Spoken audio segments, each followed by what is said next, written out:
mbokki Sénégal man Ahmadou Diop seen fidèle chroniqueur hebdomadaire ak seen serviteur moo leen di nuyu ci sunu waxtaan wi ñu tuddee xew-xew réew mi nga xam ne maa ngi leen ko fas yéene defal talaata bu nekk bu ma fi yàlla bàyyee bu leen fi yàlla bàyyee à partir de 17h GMT heure de Dakar soit 19h heure de Paris xam ngeen ko dut leen ko jaawatle ñu leen koy defal à travers les ondes de notre radio Sunu Kër FM, la première radio panafricaine nekk ca Californie muy sunu radio exceptionnelle bu mag bi de renommée internationale. xam ngeen ne talaata 1er janvier 2019 sunu waxtaan wi ñu tuddee xew-xew réew mi day gën a am solo waaye nag tey talaata 1er janvier 2019 notre radio sunuker.com vous souhaite une belle année de réussite, de santé. Que Dieu, le miséricordieux, le clément, le tout-puissant, nous préserve et protège notre pays, le Sénégal, contre les griffes et les intentions sataniques, ethniques du fourbe Machiavel en place. Politique tapalekat ci la nekk, tient coûte que coûte à confisquer le pouvoir, à l'instar des Bongo 1 et 2, de Sassou Nguesso et Adema, Idriss Déby et compagnie. Kon nanu ubbeeti sunuy bët damay faral di wax ne baadoola kenn du ko dénk am réew lëmm waxantuma la nag bëggati ko dénk ndax baadoola amul kaddu matut njiit te nekkut kilifa ci fen la nekk da yore làmmiñ wu ratax di dige waaye du ci def dara di aligner ay chiffres bidon ci la nekk guddi ak bëccëg kon jot na sëkk nu gën a yeewooti ndax mbetteel bañ fee am ci février 2019 ci koo xam ne da doon wax ne mi ngi def rupture waaye gis nanu li mu jural ndax transparence amu fi lëndëm kurus moo fi nekk ger goree di ci koo xam ne day sàcc sunu alalu réew mi mu tibbee ko ci la caisse blanche mu ciy jënd les consciences abîmées mu jiital ay xaram ay bëyam muy la CREI muy la cour de répression de présumé de l'enrichissement illicite gënalaate faralaate jubadi réactivé par décret présidentiel une cour martiale unique au monde digne de la statue, conflit d'intérêts manifeste, totalement illégal juridiquement, moralement et politiquement. Une arme de guerre confiscatoire à la démocratie et aux libertés fondamentales de conscience. Kon wax dëgg yàlla l'idée même bëggati ko falaat mais kooku dellu ginnaaw la à la pertaille la nu bëgg a nekk xanaa ci koo xam ne day def rétropédalage di def guerre te guerre crime la péché la waaye moo nekk son label ethnique son talisman mooy parrainer la transhumance nga xam ne finalement loolu la doon naqarlu démb tey jii lim doon naqarlu moom lay def yero di utiliser lâchement la force publique di def ay réformettes ci bànneexam nga xam ne buñ ko defoon noonu du fi nekk tey parrainage lëndëm kurus moo fi am fichier électoral totalement ombrageux ma ne gaañi nanu def ndànk un faussaire lanu amal affaire kii nekkut kilifa li muy wone nekku ko c'est un imposteur déclaré point barre ndax Macky moo nekk le producteur l'exportateur des mensonges de la corruption de l'obscurantisme politique de l'ethnocentrisme de toutes les trahisons cataclysmiques jamais égalées qu'on ait connues jusqu'ici ci sunu Sénégal gii waaye nag yéen waa Sénégal ak sénégalais ak sénégalaises yi nekk ca biir réew ma ak sénégalais ak sénégalaises yi nekk ci bitim réew ñu leen di tuddee les sénégalais de l'extérieur maanaam les expatriés noo ngi leen di nuyooti di leen sant ak di leen gërëm te di leen sargal ci déglu bi nga ñuy déglu bàyyi seen yitte yépp kon gàcca ngaalama yéen waa Sénégal amu leen morom noo ngi nuyooti di jox njukkal tous nos auditrices ak nos auditrices ak auditrices yépp góor ak jigéen mag ak ndaw fàttewuñu kenn te noo ngi santati bu baax ci at mu bees mii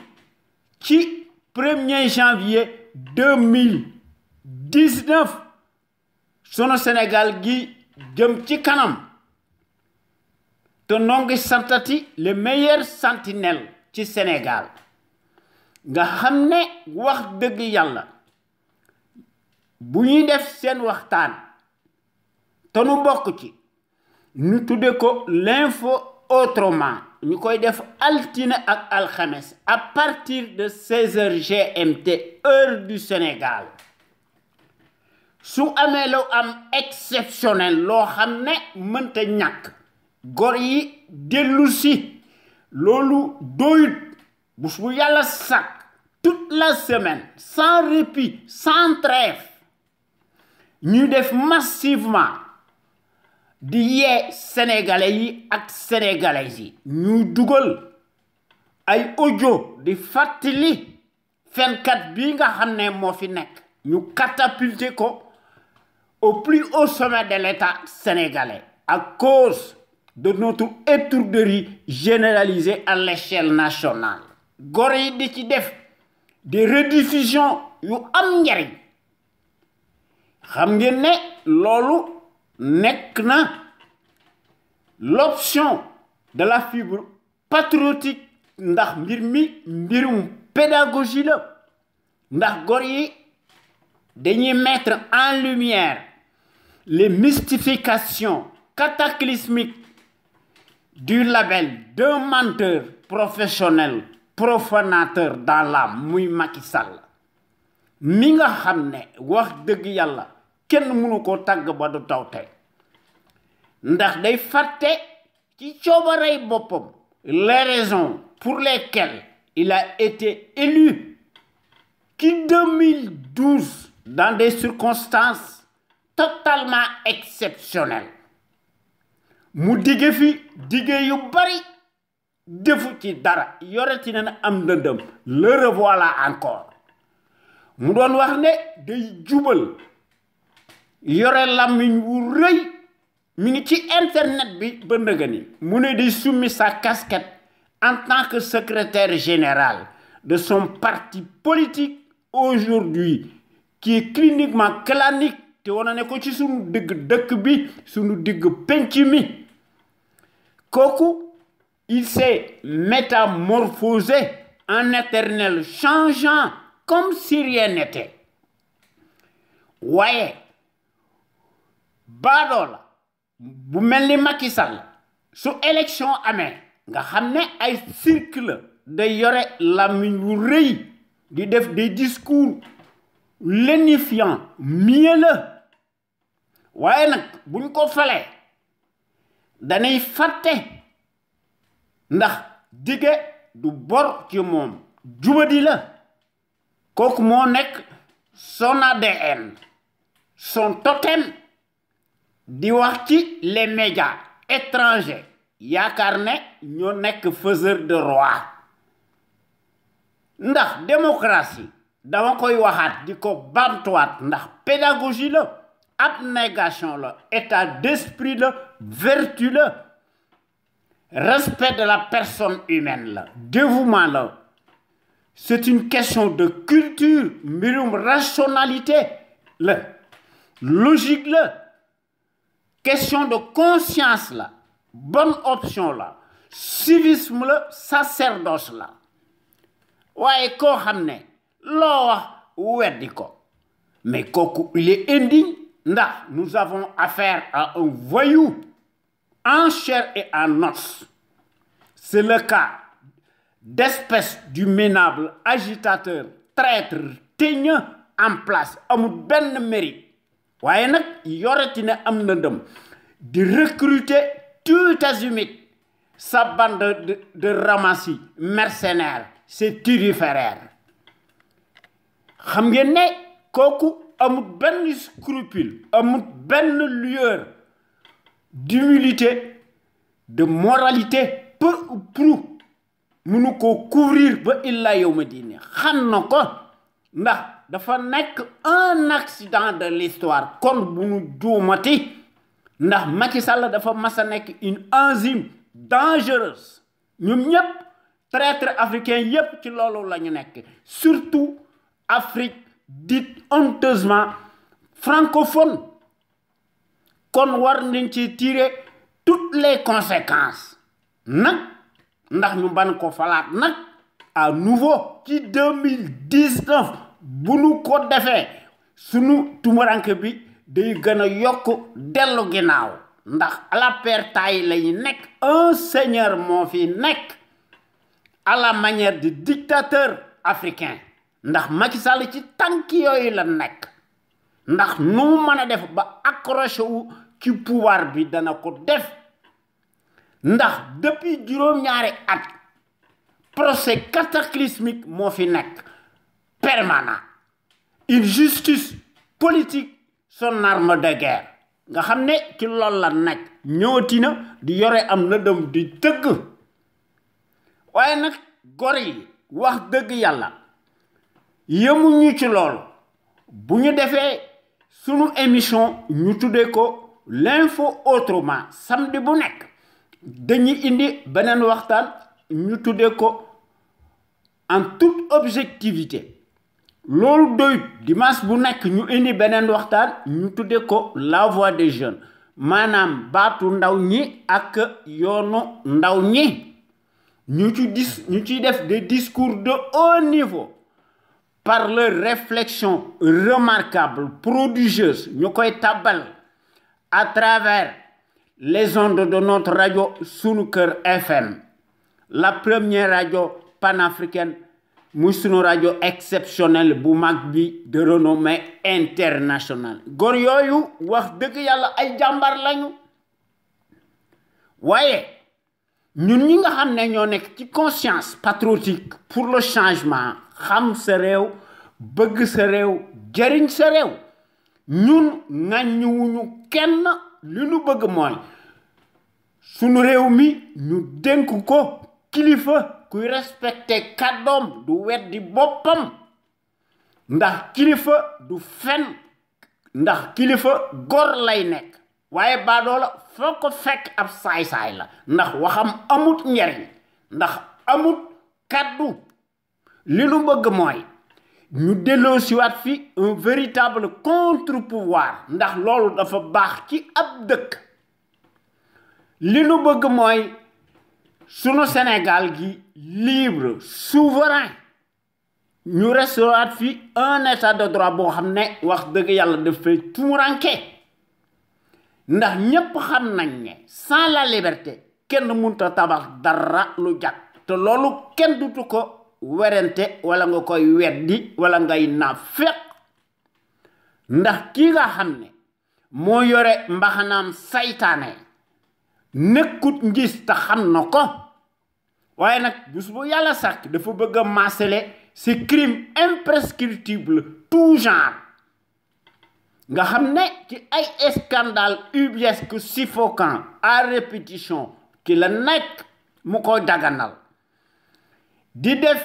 un système de gouvernance tyrannique ethnique muy le Machiavel sénégalais qui est réfractaire à la démocratie en chair et en os te mu ngi nuy narge te mu ngi nuy kokkuli ndax moom ci boppam amul kàddu gis nañu discours yu rëy yi mu doon wax ci 2012 mu ne du dugal mukk sa famille dans la gestion de l'État dafa fen yu mag ci la nekk te loolu wax dëgg yàlla kenn dutu ko werante ndax Macky a nommé un village entier te kooku mooy ware ne dafa nekk ci tànki Idriss Déby ñoom Eyadema ci loolu la nekk ak ñoom Ouattara kii du bàyyi yoonu wi nga xam ne totalitaire ci la nekk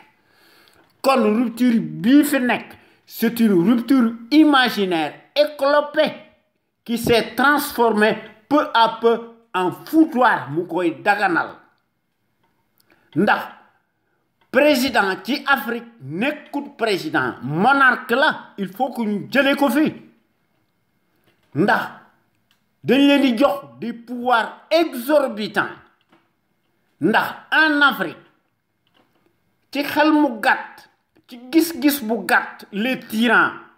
nga xam ne dañoo nekk des référents dans la France-Afrique de Macky moo nekk leur chef de service des tyrans le pouvoir dañ koy considérer comme une question de famille et de clan te loolu kenn dutu ko werante te loolu wax dëgg yàlla war nañ ko fay jële waaye nag day letoo dialogue boo xam ne danga lëbëje carte gi nga xam ne finalement parrainage ñi ngi ko doon defal les candidats indépendants yow buñ la defaloon parrainage doo fi nekk tey wala ngay bajantu di seet kan moo nekk candidat ak kan moo nekkut candidat léegi sax fichier électoral bi lëndëm kurus kon kàcc yi am na parrainage yi mu bëgg a disqualifier les éléments les plus forts mu ne wala amuñu signature xam ngeen ne kii fi mu nar li mu nar xam nañ ko ndax liñ fi gis mooy une mauvaise odeur de cuisine te fichier électoral bi bu leerul c'est aller en guerre et la perdre ipso facto transparence du ci am surprise moo fi am kon il faut que ñu forcer ko ñu foqar ci le fichier électoral de piètre qualité tromperie la waaye nag tant que Aly Ngouille Ndiaye moo fi nekk le ministre de l'Intérieur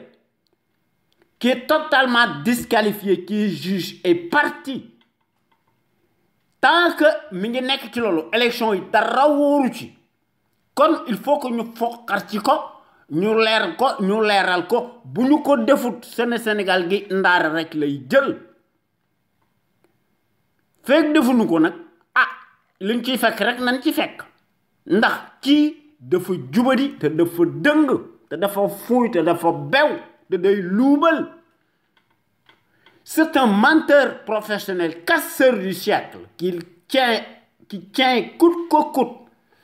à laver à grande eau ses mensonges, ses forfaitures imprescriptibles. Comme un imposteur lan fi gis no fi leneen ndax li nga xam ne moom lan fi gis depuis juróom-ñaari at un faussaire au sommet de l'État encombrant ak ay dagam maanaam ces chiens de garde qui sont devenus étrangement si riches miraculeusement par des postes de nomination tànn sa bu la neex ñoom ñooy monter au créneau yaakaar ne mën nañoo limiter les dégâts ndax ñu mën a centrer les coins et arrondir les angles nga xam ne liñ ci jublu contre-feu ci la ñu nekk guddi ak bëccëg sunu Sénégal gi jaaxle nga xam ne Macky lajul ñu witt mook ay dagam nga xam ne dañ ci séntu lu dul une bouée de sauvetage te loolu kañ lay jeex il faut que nous réformions impérativement le régime présidentiel ñu remplacer ko par un régime parlementaire waaye kan moo koy def du ay élection moo tax ñu koy def il faut que ñu fal njiit ba pare ñu def ci référendum bu nu ko defut duñ ci génn te kii fi nekk muy Macky Sall du ko masa def kon il faut que ñu contraindre ko par la force ñu ñépp ñu génn ci dëkk bi fàdd ko politiquement bu nu ko defut le régime de foutoir dictatorial ethnique qui tourne plus que jamais aujourd'hui à plein régime de li fi nekk rek moo fi nekk belle pagaille la de l'immoralité ethnique comme système doctrinaire totalitaire mortifère ségrégationniste à visage découvert usurier intégralement négationniste d'apartheid daay gu jeex contre-feu yu bari ñëw yaakaar ne mën na fàtte ces parjures cataclysmiques dont il est l'unique coupable de toute l'histoire politico-financière ci Sénégal sàcckat bu mag lañu fal ci sunuy ci étourderie kii dafa fooy moom dafa war a def profil baa sax xam ne du njiit waaye nag day bew ndax dige fen la war a nekk moom mooy emprisonné à tout vent par sa lâcheté brutale muy utiliser la force publique sans discernement ba ciy ëppal mu koy defal contre ses adversaires politiques immédiats te loolu bu ñu ko defoon du nekk président de la République parce que mësta nekk président de la République dafa baadoo la c'est un mercenaire kooku dañ ko war na traquer ñu traîner ko dans la boue ñu amener ko à Rebeuss menottes au poignet sa place mësta nekk au palais suñu amoon justice bu dëgër loolu la waaye une justice instrumentalisée de la tartufferie des carpettes moo fi nekk dañuy yalwaan ay surgaam lañu nga xam ne Macky toute sa politique du faussaire mi ngi reposer lu dul ci ay tappale mu koy daganal muy la CREI yi nga xam ne di aligner ay chiffres yoo xam ne dara du ci dëgg lépp ay kàcc la évidemment mooy monopoliser tous les médias du service public ak privé nga xam ne wax dëgg yàlla jëfarati na muy def solo ñu koy invité moom rek ñu koy poser question yi ko neex muy bajantu te ñëmawut a def débat contradictoire parce que xam na li koy xaar nga xam ne ñu koy jiñ ki ñuy jiñ dëmm mu génne yeele liir yu bari di tàqamtiku dégg nga di seeñu kon luñ ko jiñ moo ko def moom ci boppam kenn leelu lu ko sóor suukar dane dafa bénéficier de privilèges relatifs à sa position d'ancien premier ministre xam ngeen ne kooku nekkul un archétype singulier boo xam ne mësta def ba illaa yow mi di ni dans son existence benn fait de patriotisme ndax amul civisme te amul panafricanisme voilà quelqu'un qui n'a aucune fibre d'honorabilité ni de moralité peu ou prou ay nag baadoolo yi nga xam ne dañoo nekk des élites de carpette larbinisées ñu leen di yónnee ñuy nga xam ne ñuy sàcc alalu réew mi ñu joxe toutes les parts de marché moo ñuy jatal baadoolo yooyu moo tax ñi def li ñuy def parce que adduna bi démocratie amu fi tyrannie moo fi nekk droit amu fi c'est ça la réalité ndax en Afrique des traîtres fumiers soumis le suffrage universaliste niñ koy gisee nekkul lu dul une question de famille et de clan formalité administrative la ndax le suffrage universaliste n'est pas source de démocratie mais d'escroquerie et de banditisme te Macky Sall moom lay def à la lettre te du dévier mukk de sa trajectoire totalitaire depuis juróom-ñaari at xam ngeen ne Macky Sall bi mu ne day wàññi mandat de 7 à 5 ans mu fexe ba le référendum bi bokku ci maanaam son mandat mu garder son mandat waroon na ñoo xam ne ci dégâts collatéraux ci lay nekk te gis nañ ko ci municipal de Pakoti yi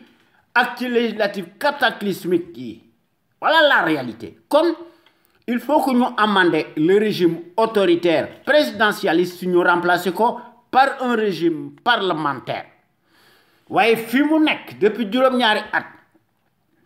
li nga xam ne daal kenn mënu koo xoomtoo te loolu mënta nekk la loi de l'omerta mooy la république bananière des rapines cartélisées des chiffonniers ethniques en bande organisée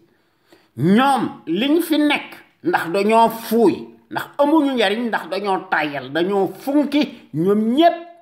ndax dañoo xiifoon dañuy bànneexu ci pouvoir bi tous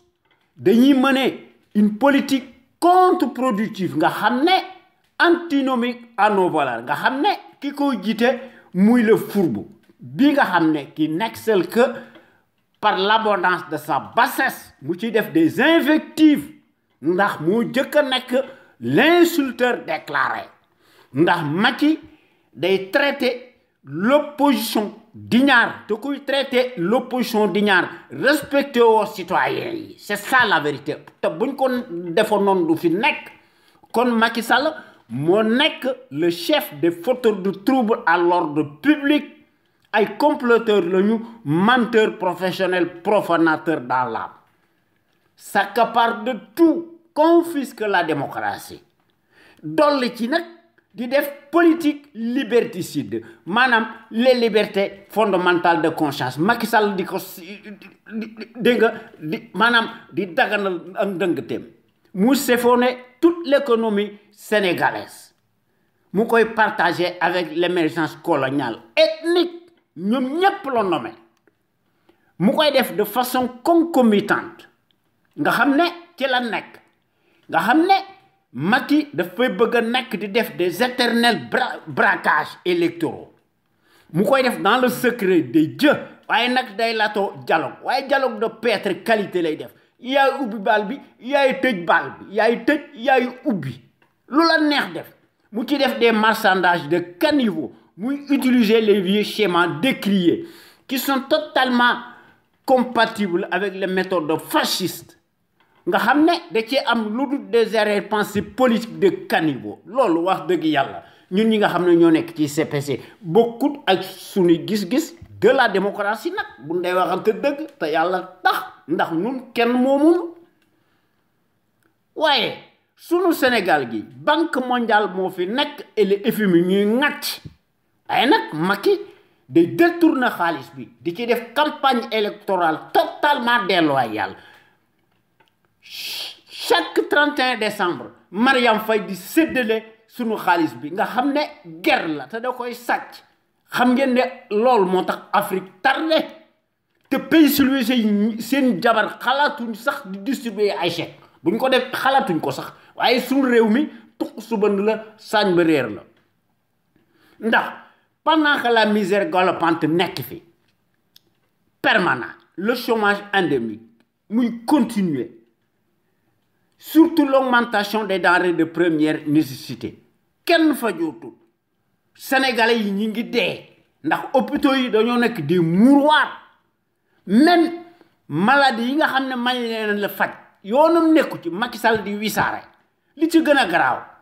les coupures intempestives récurrentes du courant électrique xuy kamaj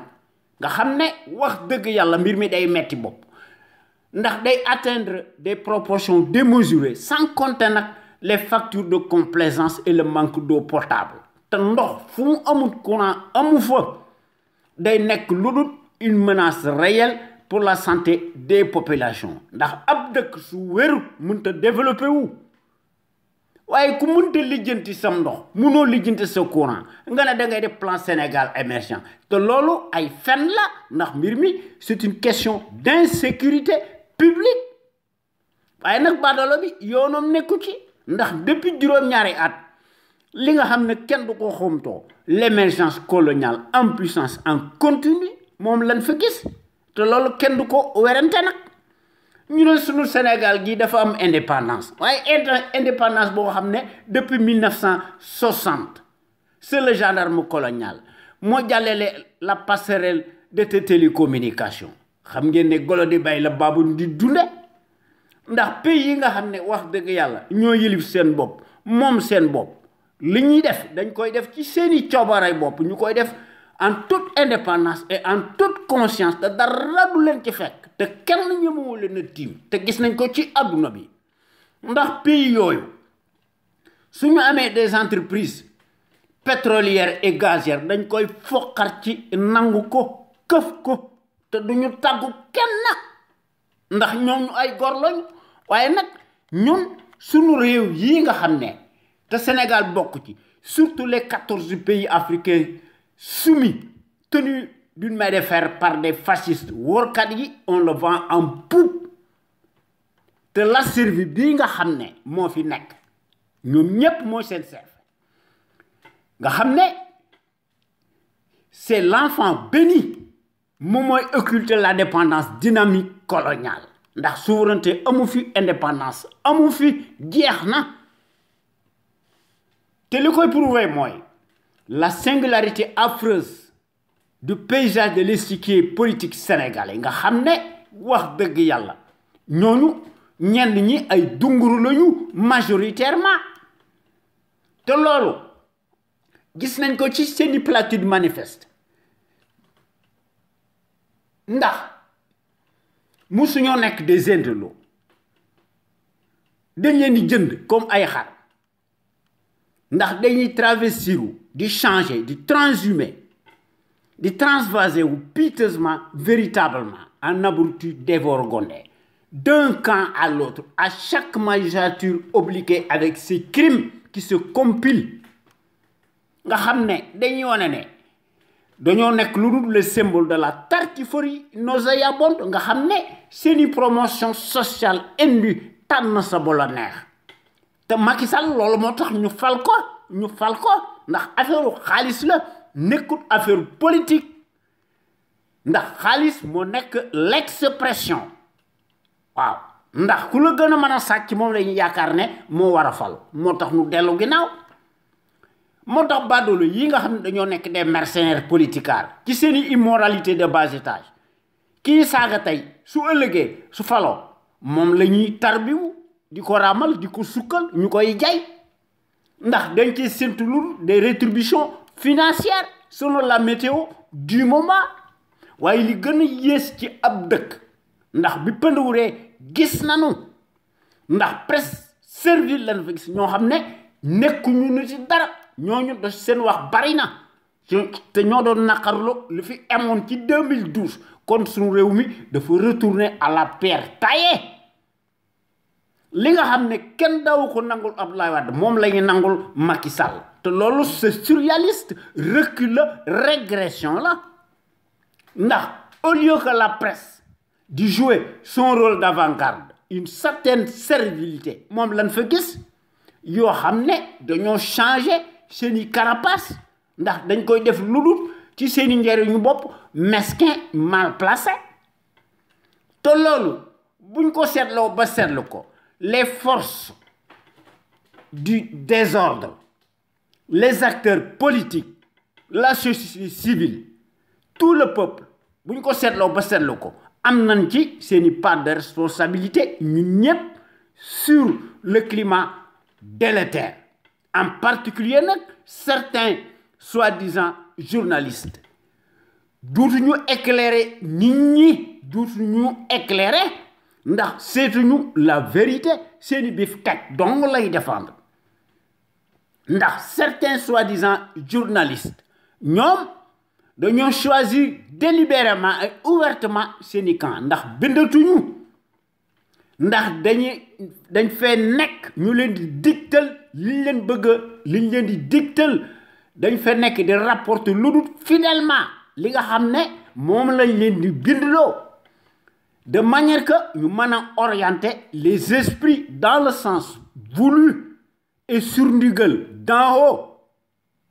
nga xam ne muy le fasciste moo koy jiite te loolu bu ñu ko seetloo ba seetlu ko c'est inacceptable regrettable même ndax journaliste yooyu maanaam dañ koy def lu dul parce que dañ leen di jënd ñu koy def pour des raisons bassement pécuniaires ndax li fi nekk mooy aide à la presse c'est de la corruption guerre la crime la déguisé légalisé pour les larbiniser en moutons tondus qu'ils sont mel ni ay dëmb lañu te dañoo jëfur tàggoo ak seen sago baadolo bi di leen xiifal di leen affamé ñuy tàqamtiku di yalwaan loolu kat moo fi nekk évidemment on ne dira jamais assez que la dépendance politique financière de la presse est une menace réelle à la démocratie te loolu cela en dit long que servilité corrompue bii nga xam ne jusqu'à la lii amuñu benn moralité peu ou prou ndax c'est une servilité affreuse affluente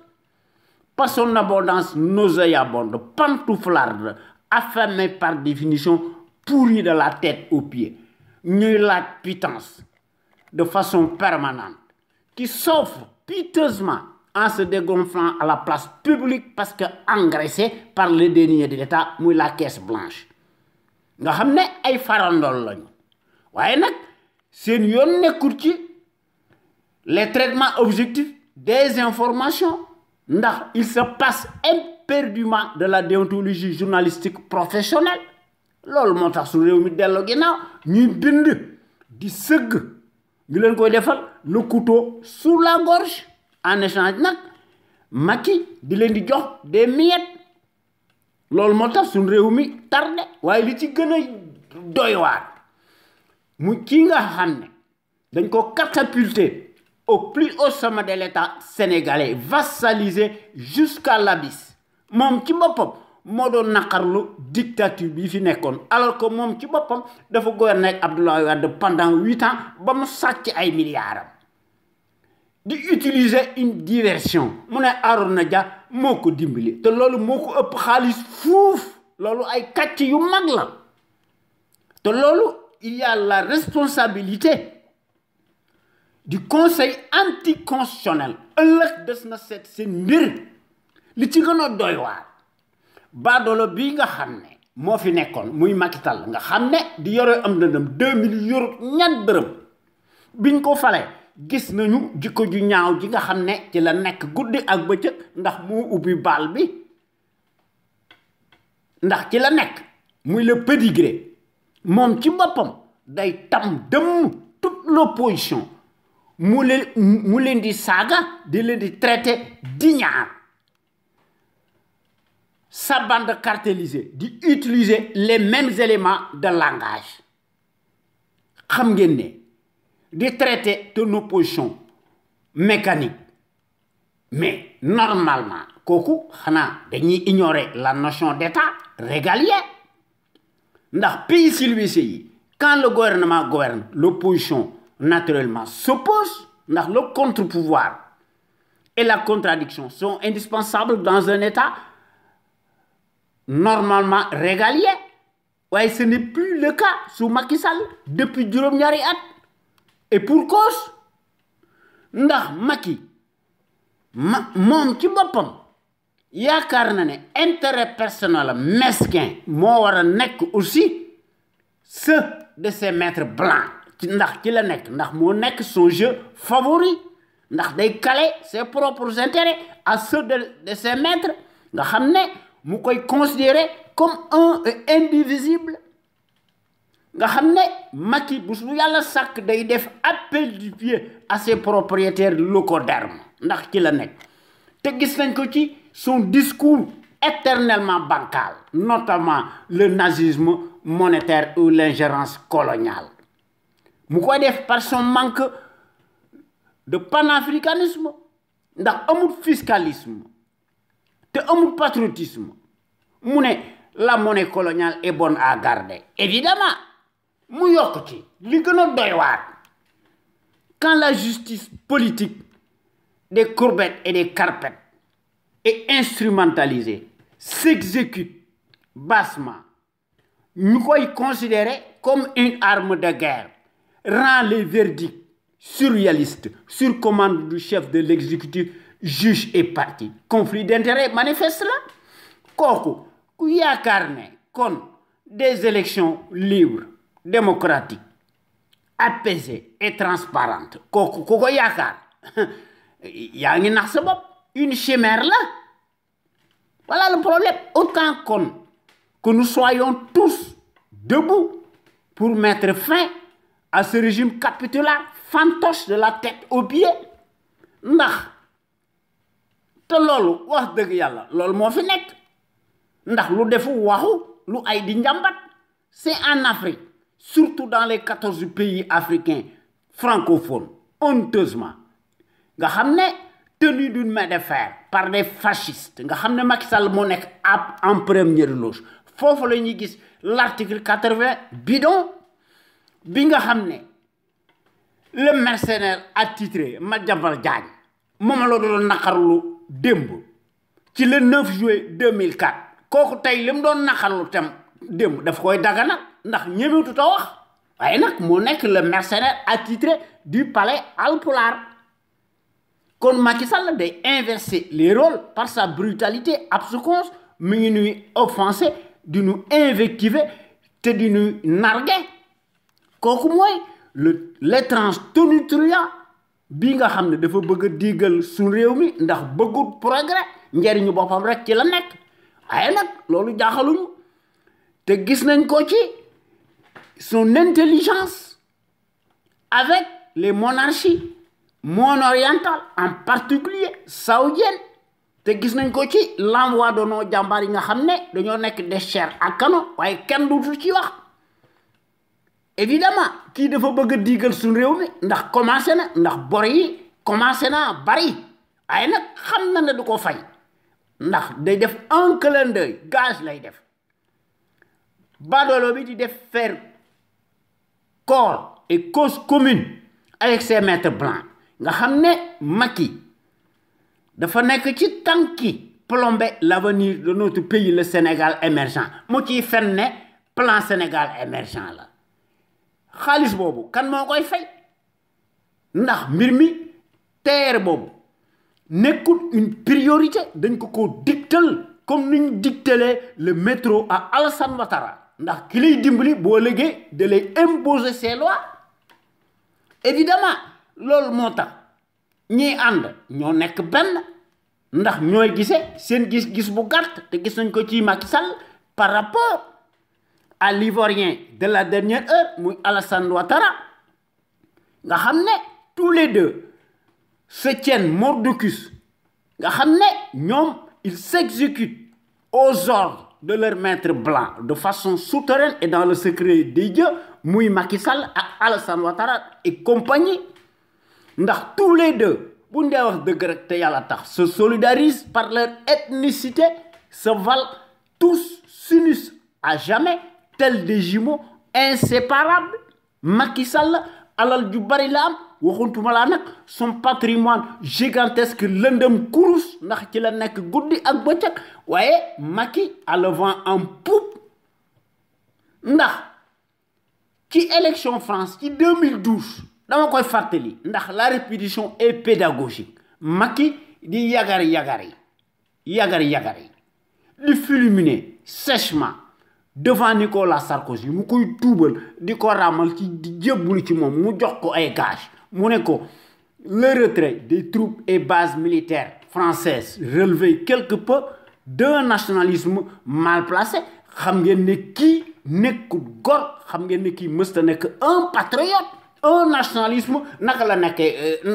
mën a nekkee mal placé. kooku tey évidemment mooy tagg l'apologie coloniale muy le tyran le fasciste muy l'envoyé spécial colonial en Afrique attitré et accrédité à Dakar muy Macky Sall waaye sunu Sénégal gii day lu ñu mën a wax ay jàmbar ñoo fi tëdd des soufis ñoo fi tëdd des intellos de gros calibre ñoo fi tëdd ndax sunu Sénégal gi dafa mas a nekk un grand pays historique au point de vue du savoir pluriel et de la morale éternelle en puissance waaye ñun ñi nga xam ne ñoo nekk ci conscience patriotique pour le changement xam sa réew bëgg sa réew jëriñ sa réew ñu gën ñoo xam ci sous l'acronyme CPC noo ngi dingat bu baax ci suñu digg penc mi suñu digg dëkk bi la gestion népotique et gabégique du Sénégal par un parti politique une coalition de partis et une famille te noo ngi dingat bu baax ci suñu digg penc mi suñu digg dëkk bi l'accaparement des ressources du Sénégal par une seule famille paresseuse piccatique ak son clan Macky a nommé plus qu'un village entier à l'effigie des tyrans de Déby et compagnie Macky di ci def mimétisme tànn waaso mu leen di jox des postes de haute stratégie boo xam ne buñ ko seetloo ba seetlu ko dafa nekk lu dul manifestement un corporatisme ethnique sans éthique ni équité mu takk leen ndomboy tànk yu koy dans toutes les structures de l'État de haut niveau comme si les compétences et les expériences des CV bidonnés de ramassis nga xam ne Macky ñu koy mesurer à l'aune des mêmes patronymes particuliers kooku mooy la conviction surréaliste surannée du négationniste Macky Sall qui foule du pied en chair et en os les affaires de la cité muy le traître qui le prouve matériellement sur le terrain du crime mu koy def par sa petitesse d'esprit qui veut que l'immoralité de la médiocratie et les postes octroyés se conçoivent exclusivement à l'aune du bazar au nom de la consanguinité ethnique et à la proximité de l'idolâtrie représentée par le binôme des mystifications ethniques totalement idiocratiques jusqu'à la lie te loolu moo tax wax dëgg yàlla ci lay nekk kon yéen gor yi ñoo ngi leen di ñaan ngeen di ñëw wax dëgg yàlla ngeen di fraterniser nag ci conscience patriotique pour le changement xam sa réew bëgg sa réew jëriñ sa réew ndax sunu Sénégal gi moo ciy gañe ndax liggéey daf fi am ñépp di ci jëriñu di faju sunu Sénégal gi di jógaani fenn ndax quand nous voulons wax dëgg yàlla ndax ndimbal da ci fekk loxol borom quand nous voulons nous pouvons changer radicalement sunu Sénégal gi dans le sens des progrès exponentiels ndax ensemble nag tout est possible bu ndey wax dëgg rek te yàlla tax ndax xam-xam yi ñi ngi fi de gros intellectuels ñi ngi ci sunu dëkk sunu digg dëkk bi ndax ay jàngkat yu mag lañu waaye kenn joxu leen considération waaye dañuy seet ñi nga xam ne ñoo gën a tële ñu leen di jox des promotions indues comme classe bu Macky Sall yi nga xam ne ay nulaar yu mag lañu ndax ñu mu ñoo jëf débat contradictoire solo la ñuy def te kooku c'est à la lâcheté pays civilisé yi ci loolu la ñu nekk ndax toutes les ressources humaines mi ngi fi li fi manqué ci suñu dëkk bi mooy ànd am booloo ndax bu ñu fexee ba nga xam ne ñiy def pays yi nga xam ne dañoo civilisé nga xam ne ñu bëgg seen dëkk ñoo ëpp foofu ñu leen di trahir kon sunu Sénégal gi war naa roy ci pays yooyu ndax sunu Sénégal gi jëm ci kanam ndax wax dëgg yàlla ñun ñi nga xam ne ñoo nekk ci CPC bokk nañ ci porte drapeau étendard yi nga xam ne dañoo bëgg sunu réew mi kenn du ko jatan ndax dañoo bëgg sunu réew mi topp ci pays émergents yi waaye wax dëgg yàlla bu ñu dee wax dëgg rek te yàlla tax su fi notre rajo sunu kër amutoon nekkutoon àdduna tukki muy sunu rajo exceptionnel bu mag bi de renommée internationale ndax depuis juróom-ñaari at sans répit tous les jours que Dieu fait toute critique minime soit-elle nga xam de son auteur mu defal ko à l'encontre du tyran encombrant faussaire et passible de prison ferme presto illico ñu koy defal mandat de dépôt boo xam dañ koy def immédiatement à la minute qui suit. Ouais, les fonctionnaires politicards, mercenaires alimentaires farandol tous dañuy jéblu ci sàcckat bi ndax ñoom dañ yone ne ay sarabande des vers de terre lañu nga xam moom lañu nekk ndax dañoo mas a nekk les symboles maléfiques ay traîtres baveux lañu unifiés dans l'âme te xam nañ ko ci seen bopp ndax boivent sans répit le calice jusqu'à la lie du haut de leur rang ñi vivre en toute impunité ci ndoddu sunu réew mi sur l'épaule de la République mel ni danoo naan kati jantabe ndax leneen la ñuy def ñoom ñëpp dañuy tàggoo ak seen sago léegi ñoom ñuy traité surtout le premier ministre la techno-médiocratie muy traité de sauvage l'opposition xanaa ñoom dañoo tàggoo ak seen sago wala xamuñu li ñuy wax te loolu doy na kiimaan waaye nag les politicards ne tarissent pas d'éloges à l'égard du fasciste en place lequel apparaît n'avoir jamais de défaut mais rien que des qualités mon œil ndax les intérêts mal placés des élites larbinisées traîtresses africaines satellites dañoo nekk ci précaré francophone ci gendarme colonial ndax Macky moom ci boppam délier ses propres intérêts à ceux de ses propriétaires maanaam ses parrains waaye nag ñooñu dañ koy soutenir directement dans le secret des dieux et de façon souterraine nga xam dañ koy def ci stratégie géopolitique internationale di wax terrorisme am na fi alors que Sénégal sunu Sénégal bi est le ciel dégagé de toute terreur minime soit-elle waaye nag baadoolo bi ci loolu lay jafandu te loolu lépp ay kàcc la maanaam loolu moo tax muy commandé ay armes parce que prétexte la voilà le problème te baadoolo yi nga xam dañoo mas a nekk des politicards véreux nga xam ki ñuy saaga tey soo liggéey moom la ñuy àndal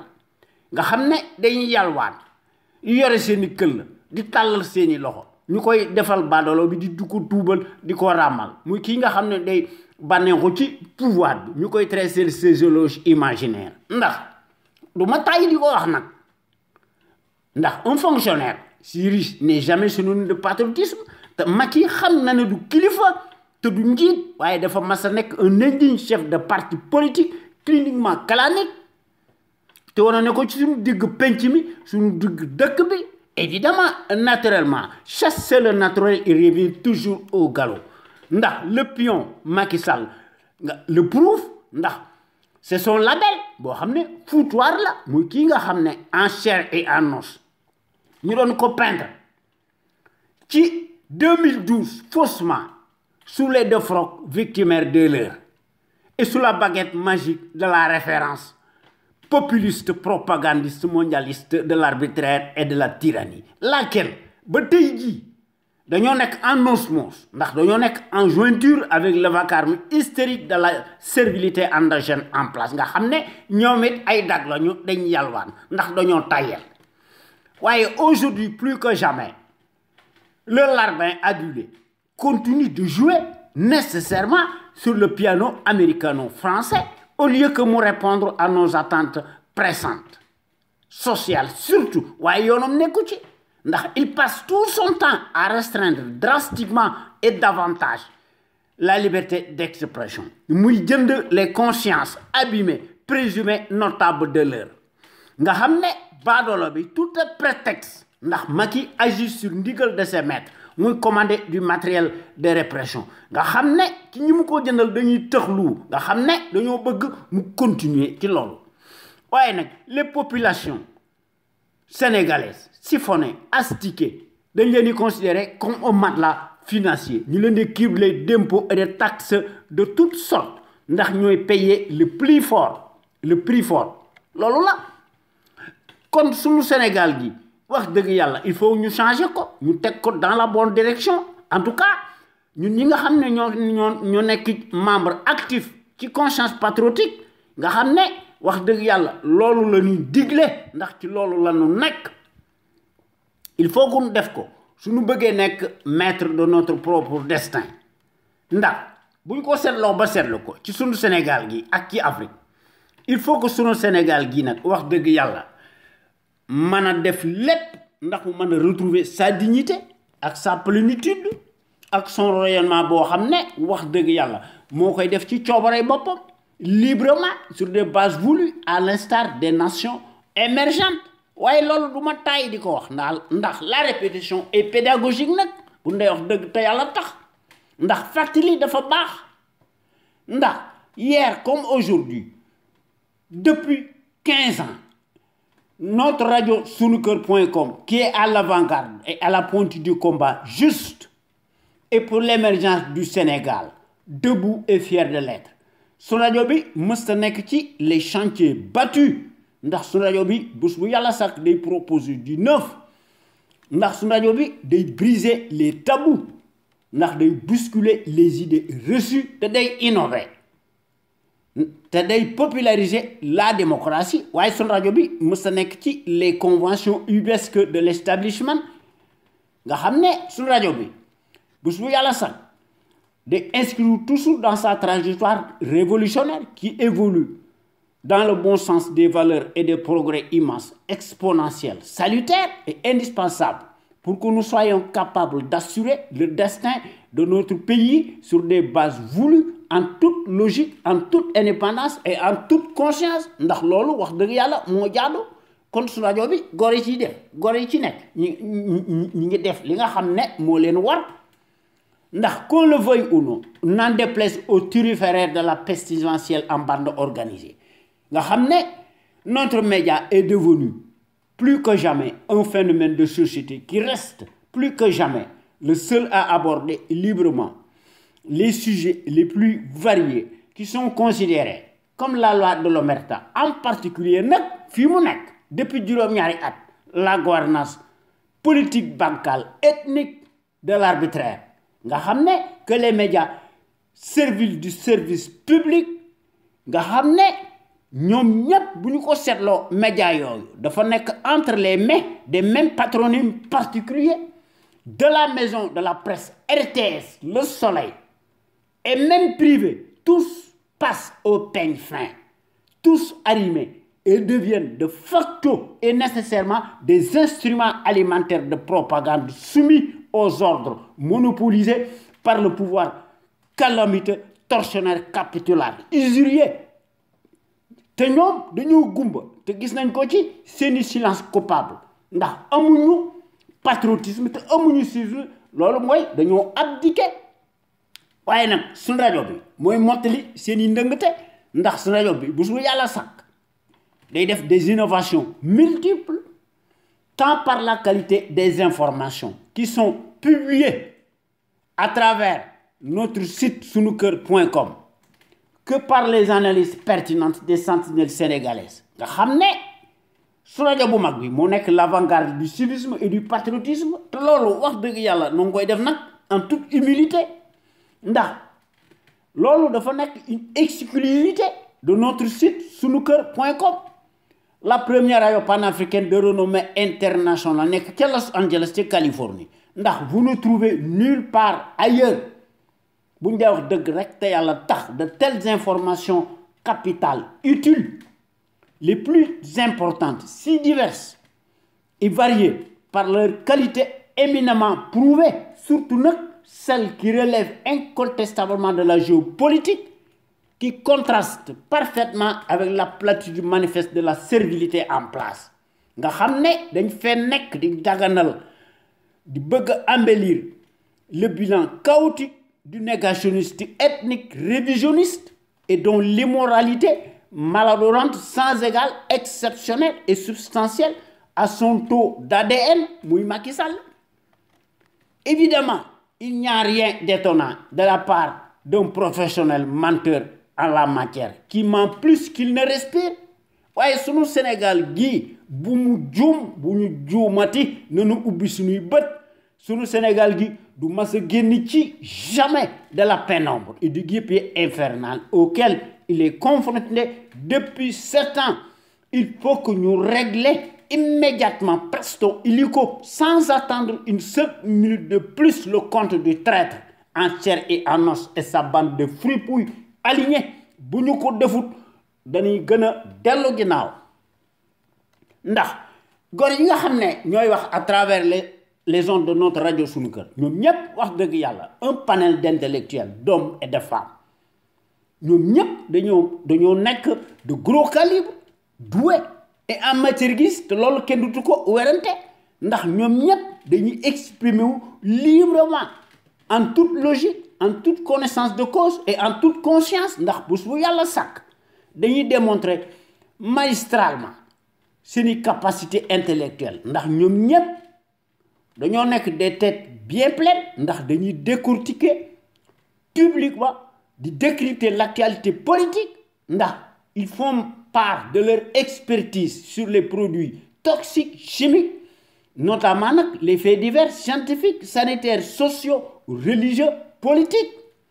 sans oublier surtout les incivilités patentes dont sont coupables les politicards véreux qui ont manifestement failli à leur mission régalienne ndax dañoo ubbi ci lañu dëkk la boîte de Pandore à certains citoyens égarés par leur manque de conscience ndax dañuy soulager publiquement et honteusement aux abords des bâtiments moo tax lii politiciens di def c'est à l'image de loolu la kon soyez donc plus nombreux ngeen di déglu góor yi wax à travers les ondes de notre radio sunu kër ngeen yore seeni xalima ak seeni audio ngeen ñu publier ko à travers ci sunu rajo bu mag bi te dara du leen ci fekk muy notre rajo sunu kër FM la première radio panafricaine nekk ca Californie sunu rajo exceptionnel bu mag bi de renommée internationale nga xam ne bu ndey wax dëgg rek te yàlla tax ndax loolu moo fi nekk les preuves sont là sunu rajo bu mag bi moo nekk la rajo la plus populaire qui reste plus que jamais l'éternelle cheville ouvrière des sentinelles sénégalaises aux vérités implacables aux bras d'acier inachetables et qui font constamment preuve d'analyse pertinente sans complaisance ne souffrant d'aucune ambiguïté sur la chose publique au Sénégal muy sunu Sénégal gi nga xam ne duñ ko yemale kenn waaye nag chaque jour que Dieu fait da nga yéemu ci yàlla ndax l'actualité politique bi day bari ndax day senn te day siit ndax day gën a marqué wu de plus en plus du ñu xam fan la ñuy commencé ak fan la ñuy teeral ndax bu ñu bëggee wax lépp duñ ci génn waaye baadoolay ñoo koy tey dañuy def des compilations de fadaises yoo xam ne comme ça kenn du tal dara comme ça ñoom ñu ciy bànneexu waaye ñun ñi nga xam ne ñoo nekk ci CP suñu principe daal mooy te moom la ñu bëgg te moom la ñu war a def il faut que ñu nekk benn nous rassembler autant de patriotes sénégalais ak sénégalaises autour d'un idéal commun pour cela nag il faut que ñu ñëpp ñu ànd ñu am ci détermination à l'échelle nationale patriotisme am ci civisme am ci ku nekk indi ci sa xalaat bu rafet ci suñuy intelligence ñun ñëpp ak ci suñuy ténacité ndax ñu mën koo def aussi ci mbirum démocratie participative li nga xam ne mënta ñàkk muy jën wu mag bi muy la volonté politique de chaque sénégalais ak sénégalaise nga xam ne sunu Sénégal gi mën a nekk le phare de la démocratie ndax plein développement économique politique militaire financier am fi sunu Sénégal gi mën a aar la sécurité de ses frontières aériennes et terrestres ndax ku lay dimbali day ëmb sa sangal waaye nag kilifa gu mag gi nga xam ne mbindee mi du jeex mi ngi fi baadoolo yi ñemewuñ cee wax loolu moo tax li fi nekk rek di fi am muy Cheikh Anta Diop le visionnaire hors pair l'éternelle figure de proue charismatique le gros calibre homme d'honneur le kamit panafricain moom da daan mas a wax ne te loolu la doon martelé mu ne l'Afrique doit opter pour une politique de développement scientifique et intellectuel et y mettre le prix. Sa vulnérabilité excessive des 5 derniers siècles est la conséquence d'une déficience technique le développement intellectuel est le moyen le plus sûr de faire cesser le chantage, les brimades, les humiliations. L'Afrique peut redevenir un centre d'initiative et de décision scientifique au lieu de croire qu'elle est condamnée à rester l'appendice, le champ d'expansion économique des pays développés. Voyez, c'est yon nekku ci ndax bëgguñu suñu réew mi jëm ci kanam. Les minables politicards, soi-disant des élites de pacotille larbinisées, ñoom wóolatuñu armée nationale bi ndax dañuy bëgg ñu def seen accord de défense. Loolu moo tax le régime présidentiel est totalement dangereux ndax président de la République du tàggu kenn assemblée nationale sax da leen di jox ndigal moo tax li fi nekk rek da fi nekk te loolu wax dëgg yàlla du ma taay di ko wax loolu moo tax ñu critiquer bu baax ci suñu digg penc mi suñu digg dëkk bi le régime totalitaire présidentiel tel qu'il est conçu en Afrique chez les nègres de service. Il faut que ñu réformer ko par A ou par B et impérativement presto unico ñu remplacer ko nécessairement par un régime parlementaire bu ñu ko defut suñu girawal gi day gën a yokku ndax day nekk lu dul un coup d'épée dans l'eau. Il faut que suñu Sénégal gi ñu jubbanti ko defar ko de façon qu'il soit dynamique ñu indi fi des principes démocratiques et des institutions fortes, inviolables, respectées par l'ensemble des patriotes sénégalais imbus de la fibre d'honneur ndax une gouvernance irréprochable ak un état de droit am fi suñ fi indee un régime parlementaire président de la République day nekk lu dul un symbole waaye te loolu dafa nekk liggéey bu rëy maanaam dafa nekk notre tâche primordiale kon il faut que wax dëgg yàlla ñu war a créer nécessairement les conditions obligatoires ndax une véritable gouvernance politique économique saine financière transparente attentive ñuy seet li nga xam ne mooy les seuls intérêts nationaux incessibles légitimes de la nation sénégalaise pour toutes ces raisons nag te loolu il faut que li ñu war a jëkk a def fexe ba teg ci sunu bopp réew mii mu le Sénégal de véritables sentinelles sénégalaises impartiales charismatiques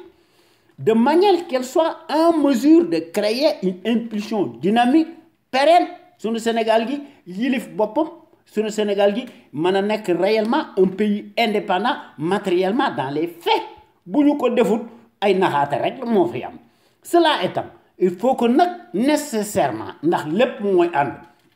ñu indi fi le patriotisme la démocratie la justice et la justice sociale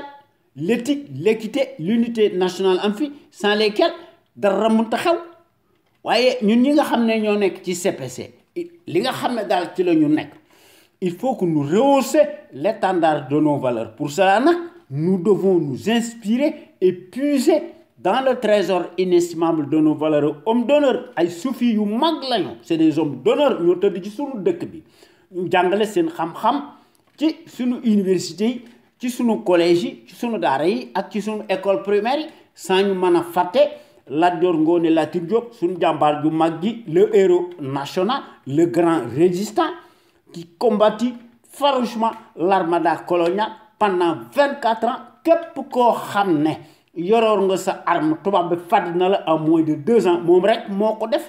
kon kooku il faut que wax dëgg yàlla ñu bañ koo fàtte wax son histoire ñu tabaxal ko musée yu rëy yoo xam ne yokk ko doole te loolu lépp daf koo defoon malgré la supériorité numérique waaw ndax Lat Dior Ngoné Latyr Diop dafa verser son sang et marqué d'une empreinte digitale toute sa vie à livrer des combats acharnés sans merci face à l'armada du colonialisme repoussant waaye Lat Dior Ngoné Latyr Diop dafa bàyyi ci le 27 octobre 1886 ci Dexële beaucoup de ces guerriers te ñaari doomam Saxawar Thiendella Fall ak Saxawar Ñabas Diop dañoo dee ci xare bi kon kooku wax dëgg yàlla kooku góor la kon kooku kenn waru ko fàtte waaye li gën a doy waar suñu dëkk bi de façon étrange surréaliste non soi-disant président de la République bizarrement tous par le miracle des postes de nomination. Nous sommes des multimilliardaires. Nous utilisons les raccourcis politiques, se réduisent tous en rois télé, pour n'être que des abrutis poltros, des clowns de pacotille, entourés de gardes-corps, se donnent pitoyablement la qualité de dirigeant imaginaire. Moi, je suis tardé. Et vous nous faites aussi les gros calibres de la trempe de Cheikh Anta Diop ak Mamadou Dia, que sais-je encore, ndax borom xam xay nak ñi ngi fi ñak ko fi ku bëgg ku buñ ko bëggé gis nañ ko gis ku bëggu gis nak xamna bëggu ñoo gis bëggo gis waye su réew mi dé il faut que dañu def lolu buñ ci bëggé génn ndax pays civilisé yi nga xamanteni bi dé dañuy utiliser la haute technologie ndax borom xam lañu ñun tamit borom xam lañu 300 grammes mo nekk ci ñom 300 grammes mo nekk ci ñun. Comme il faut que nous cultivions le civisme chez les populations. Le civisme est le réflexe décent de tout citoyen et responsable qui a sa place dans la société. Le civisme implique le savoir-faire et la civilité lorsqu'il s'agit de la chose publique. En tant que citoyen à part entière, sommes ay droit, da nga rom ay devoir. Waye Macky Sall day mom yonam nekku ci ndax ay droit rek la ya mom la am. Waye ñun ñi nga xamné ñoo nekk ci conscience patriotique pour le changement. Ñun day wax deug yalla bokk nañ ci l'avant-garde des consciences yi nga xamné wax deug yalla dañu bëgg éveiller nit ñi exclusivement sur la chose publique ndax ci lolu non ki def nak wax deug yalla une vaste campagne de sensibilisation massive désormais pour que chaque citoyen sénégalais ou citoyenne sénégalaise fu mu mëna nek ci aduna bi dafa wara am le devoir moral de s'armer de son bulletin de vote mu sét ki nga xamné ginnaawam setna biram setna leppam day leer nga xamne ken musu ko tuumal ki dara ñu set fan la joge ak fan la jaar limu mëna am raisonnablement ak li mënta am ñu xol la balance fan la deug yi nek ñu watel ko librement en toute conscience et en toute indépendance manam set ki nga xamne mo défendre l'intérêt général partagé koku ñu watel ko su fekkee tribune scrutin amna waye day li nga xamne day mo fi nek nga xamne ki puis odeur de mauvaise cuisine bi muy def lolou kenn du ko wérante de ndax ay carte motax mu falu waye ay carte du ko fi jëlé Macky nous a tourné le dos ndax ci le dëkk guddi ak bëccëg ndax mom ci bopam xam nako ndax Macky Sall mo nek l'animateur et le chantre du pourvoyeur de la corruption achat de conscience abîmée ci le nek kon lenen moko fi jëlé waye nekkul ay carte il faut que nous utilisions obligatoirement nécessairement le rapport de force c'est ki nga xamné mo man face à ce réfractaire à la démocratie muy Macky Sall ndax Macky Sall bokk na ci nègre de service yi nga xamné le suffrage universaliste duñ ci genn ndax dañoo jubade parce que dañoo xam li ñu def lolu la kon il faut que ñu genn ci nos armes conventionnelles pacifiques pour le contraindre par la force afin qu'il abdique lui-même nga xamné doutu am choix buñu ko defut l'éternel scrutin ñu ko jouer toujours dans la cour des voleurs en bande organisée ndax ñom dañuy considérer né dafa nek lu une simple formalité administrative te lolu duma tay diko wax diko bamtuat ndax ci lay dëkk guddi ak bëccëg bu soba yalla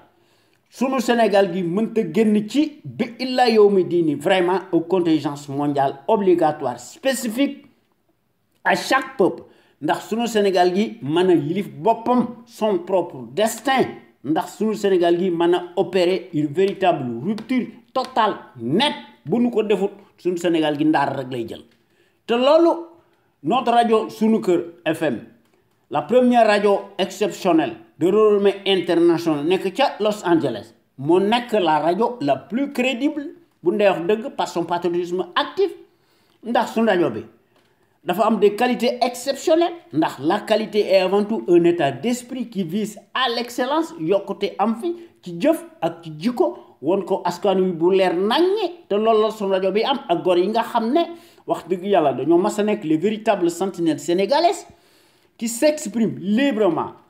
en toute logique, en toute indépendance et en toute conscience sur des bases voulues et qui compensent par leur esprit alerte la bassesse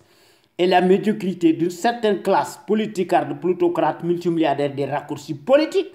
les sentinelles sénégalaises qui s'expriment à travers les ondes de notre radio sunuker.com ñoom ñëpp dañoo am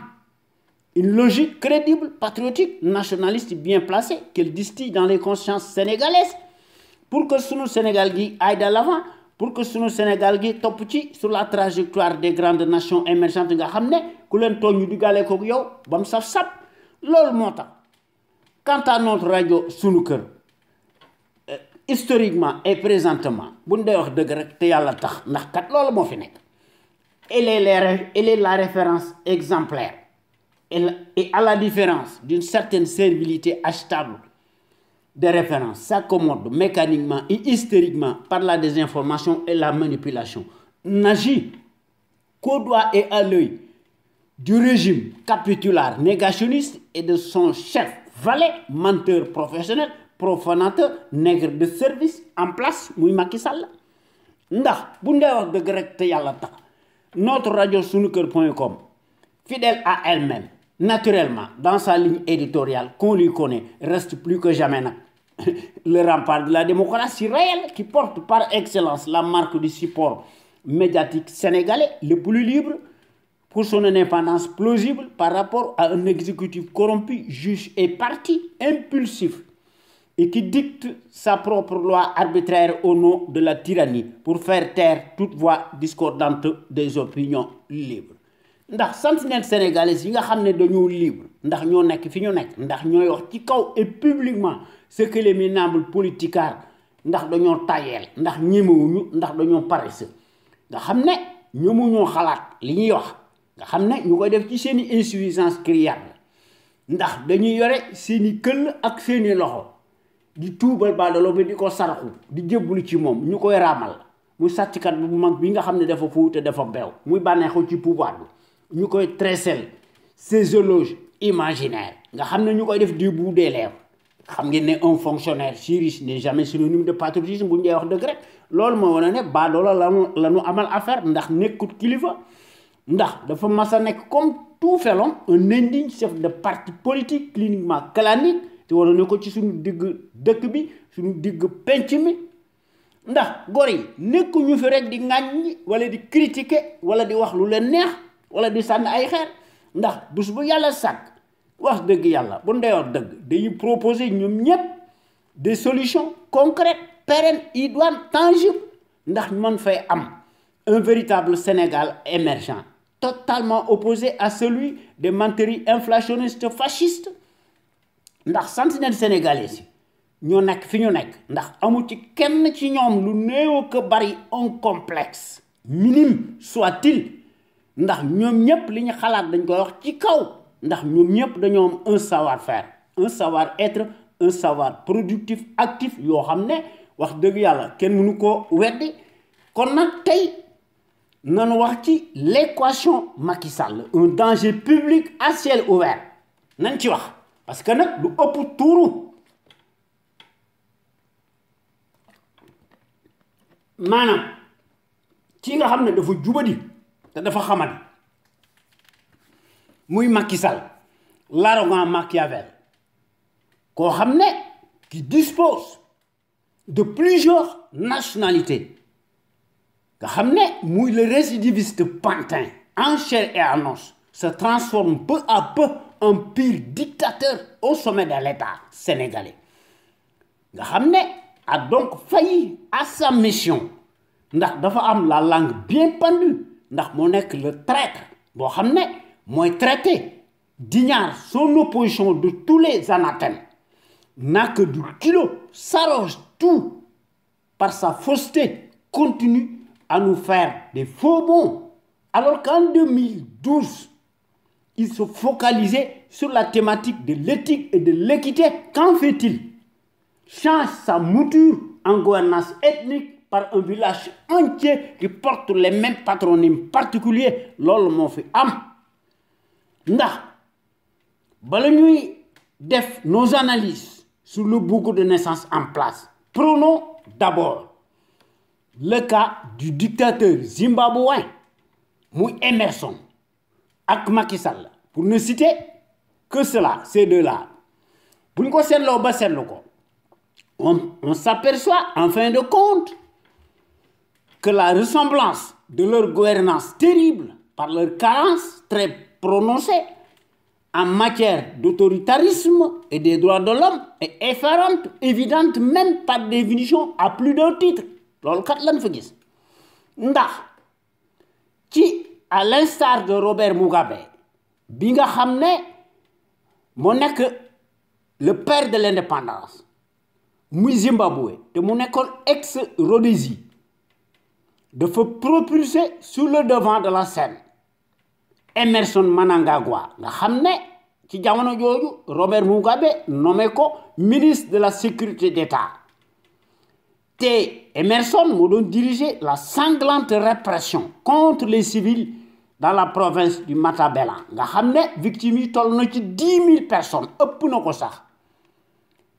waaye moom dañ ko nommé waat ministre de la justice nga xam ne Emerson dafa occuper plusieurs postes nga xam ne finalement ci 2014 nga xam ne bi ñu dàqee le vice-président nga xam ne président ba Emerson moo ko remplacé waaye grâce à la complicité de Constantino Chiwenga muy un général d'armée l'initiateur du fameux coup d'État du 24 novembre 2017 dafa mettre en selle son bras droit muy Emerson qui s'autoproclama le président du coup de canon de la République et dont le mieux qu'on puisse dire n'est nullement un démocrate ndax Emerson maanaam Chiwenga maanaam Constantino Chiwenga moo nekk son bienfaiteur ndax ñaar ñooñu li tax ñuy def loolu c'est parce que tous les deux étaient déclarés persona non grata aux États-Unis et en Europe ont aussi tous bel et bien bénéficié des largesses incommensurables de Robert Mugabe parce que li tax may def loolu xam naa ko peut-être maanaam kenn mënta nekk à la fois putschiste et un démocrate c'est un contresens au regard des faits têtus ndax l'insurgé muy le putschiste Emerson qui promettait des gages s'agissant de la justice la droiture le droit humain et la démocratie waaye li nga xam ne moo ci gën a doy waar pendant la nuit après le coup d'État mu nekk président ba pare na day présenté wu évidemment mooy gagné comme tout fasciste Macky Sall loolu lay def ndax à quelques encablures des résultats présidentiels douteux Emerson dafa embarquer sa police et son armée ñuy emprisonné par force seeni adversaires politiques résultat des courses Emerson Mnangagwa encarté à la démocratie mondialiste de l'arbitraire dafa autodéclaré wu le vainqueur en d'autres termes toute chose est égale par ailleurs autrement dit les deux gouvernements dirigés par des garnements kafarnam se valent tous les deux c'est pareil au même maanaam c'est du pareil au même et dans une certaine mesure en ce sens qu'ils ont en commun la même haine viscérale et la même approche étrange de la démocratie bancale muy Macky Sall ak Emerson même bu fekkente ne bii ne Emerson moo ko mag même bu fekkente ne bii ne Emerson def na ay crime Macky dafa nekk ci tànki Emerson li ma ci am tàkk mooy parce que l'histoire parle d'elle-même et la ressemblance est têtue en 2001 Abdoulaye Wade sans le savoir dafa creuser lui-même sa propre tombe sa descente aux enfers par mégarde et par son imprudence mimétique et sans se douter de ce qui lui pourrait arriver demain dafa créer de toutes pièces et de fond en comble l'envol étrange du taciturne le renégat Macky Sall le flibustier nga xam ne Macky dafa tëjoon gémmiñam ndax dafa bëggoon rebondir demain au bon moment propice te def na ko waaye nag ci jamono jooju da doon afficher à l'époque une fidélité apparente la suite est connue waaye comme on dit les mêmes causes reproduisent nécessairement les mêmes effets cataclysmique ndax le changeant muy Macky Sall qui nous promettait tout et n'importe quoi fait pire que son devancier Abdoulaye Wade ndax Macky exerce de plus en plus un contrôle abusif et direct sur tous les médias du service public et privé, puisque le mal va en pis, notamment sa justice de carpette aux ordres. Cela aussi est valable aux autres organes de contrôle qui sont prétendument institutionnels. Te loolu gis nañ ko ci les référendums de foutoir te gis nañ ko ci les dernières législatives catastrophiques en témoignent absolument, passe comme une lettre à la poste, comme si rien n'était. De bu defu ndànk 2 février 2019 ci loolu la Macky Sall nekkee maanaam alors rebolote pour ne rien arranger l'autocrate déclaré en place muy Macky Sall bi nga xamante ne bii ne élection yi mi ngi ñëw ndax ma dootu ñaari weer Macky Sall bu su yàlla sàkk da ci indi des couches supplémentaires épaisses à l'approche des parodies présidentialistes lëndëm course qui se profile malheureusement en février prochain parce que dafa nar a sàcc ndax li ci làqu mooy maanaam ñaari viennent s'y greffer encore dans le ciel obscur sénégalais et le fichier électoral tordu qui est dénoncé par toute l'opposition sénégalaise réunie et les experts européens compte tenu de ces anomalies plus que décriées par ces zones d'ombre et surtout le surréalisme survoltant des parrainages à dormir debout dont l'ambiguïté flagrante nous donne la chair de poule ne laisse aucun doute sur les intentions malveillantes du planificateur falsificateur historique de tous les temps Macky dafa bëgg a indi des cirques présidentialistes waaye à l'exception du Conseil anticonstitutionnel qui le prouve, le faussaire en chair et en os qui juge et partie mu ànd avec Aly Ngouille Ndiaye son bras droit le ministre de la magouille en question maanaam les candidats à la course présidentielle ignorent tous totalement le contenu du fichier ombrageux te kooku dafa nekk un déni de justice qui ne saurait passer sous aucun prétexte sous silence ou sous aucun prix en toute logique l'improbable réélection incongrue du pouvoir colonial devrait prendre fin en principe en février 2012 si tout se passe dans la transparence et la démocratie waaye bu ñu ko seetloo ba seetlu ko rien n'est gagné d'avance compte tenu du climat délétère qui nous inquiète ndax si nous voulons nous pouvons en mettant le prix face à ces guignols attardés avec ces hordes de turiféraires qui s'engraissent tous inlassablement tels des phacochères ou des crocodiles pendant que hélas la majorité des Sénégalais manquent de tout, de soins sanitaires les plus élémentaires, patauchent quotidiennement dans le marasme social endémique, s'investissent de plus en plus malgré le plan Sénégal émergent des comètes et des leurres. Ndax si nous abdiquons encore pour ne rien faire, pour reculer en arrière et à la pierre taillée, le mal qui va en pis s'aggravera. Triomphera à coup sûr et davantage un contenu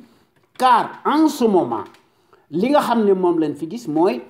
le prolongement de l'impunité de l'injustice de la justice aux ordres avec des procès politiques en cascade qui obéissent à des entournures clientélistes comme arrière-plan ça suffit trop c'est trop nous avons été jusqu'ici charitables au point que l'on nous prenne pour des couards par notre consentement réactionnaire. Dans ces conditions, le fameux fichier électoral, tel qu'il est mal ficelé dans le secret des dieux, manque décidément de transparence que personne ne peut discuter.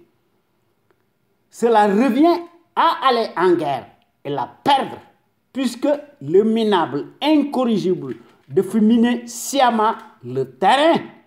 à creuser des trous, si bien que tous les candidats passeront à la trappe. L'objectif escompté est donc d'éliminer un par un tous les gros éléments pour les mettre tous hors course, afin que l'éternel braqueur dans son piédestal reste plus que jamais le seul maître à bord. Et pour cause, d'une part, la communication approximative du chef de l'exécutif sur l'épineuse question bouche et motus cousus moins renforcer l'idée d'un scepticisme et d'autre part, n'augure rien de bon. Il risque d'entraîner non seulement des conséquences incalculables, chaotiques, mais des crises préélectorales, voire un contentieux électoral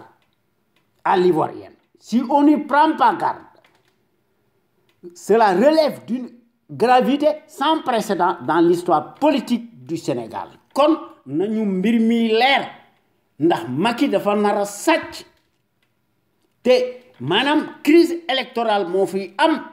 kaw moo fi am Macky Sall lool la yoonam nekku ci évidemment dafa commander du matériel de répression loolu la te ñi nga xam ne ñoo koy jaay arme yi doo dégg mukk ñu koy critiquer parce que mooy seen client. Kon l'inculte pantin, le vendu, le brigand, le plus grand traître, tristement célébrissime, sans égal au Sénégal, qui est enivré par son arrogance, sa suffisance démesurée et l'euphorie du pouvoir, Moui Macky Sall perd décidément de plus en plus ses pédales et ses repères, tue sciemment la démocratie pour sa propre gloire personnelle et jouit pleinement et abusivement sans retenue, dépense sans compte, voyage à tout vent à l'échelle planétaire internationale. Il vit abondamment sous les lambris dorés du palais alpolarisé de fond en comble. Comme un tel fainéant minable du haut de son rang